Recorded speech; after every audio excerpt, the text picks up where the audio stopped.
દેવભૂમિ દ્વારકા જિલ્લાના બેટ દ્વારકામાં ફરી એક વખત દાદાનું બુલડોઝર ફરી વળ્યું। બાલાપર વિસ્તારમાં ગેરકાયદેસર રીતે ઊભા કરાયેલા ધાર્મિક દબાણો તોડી પાડવા માટેની કામગીરી હાથ ધરાઈ છે।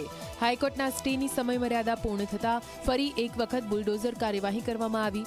પોલીસ બંદોબસ્ત સાથે વહીવટીતંત્રની ટીમે દબાણ દૂર કરવાની કામગીરી હાથ ધરી છે। ઉલ્લેખનીય છે કે અગાઉ દબાણો તોડીને ₹1 કરોડની સરકારી જમીન ખુલ્લી કરવામાં આવી હતી।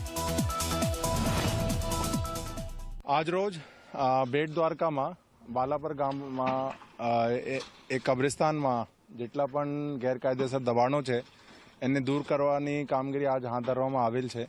એમાં પોલીસની ટોટલ પોલીસ એસઆરપી અને જીઆરડી એસઆરડી મળીને ટોટલ જે છે 800 જેવો બંદોબસ્ત સાથે આજે डिमोलिशनની કામગીરી હાથ ધરવામાં આવેલ છે। कल सुबह हम वापस से कार्रवाई करेंगे और कल दोपहर तक हमारे कैलकुलेशन के मुताबिक ये सारे इलीगल स्ट्रक्चर जो है इसको हम डिमोलिश करेंगे। सर कितना स्क्वायर फीट और कितनी कीमत होगी? ये तकरीबन 6,500 स्क्वायर फीट की जमीन जो है सरकारी जमीन और इसकी मार्केट वैल्यू तकरीबन 1.75 करोड़ है।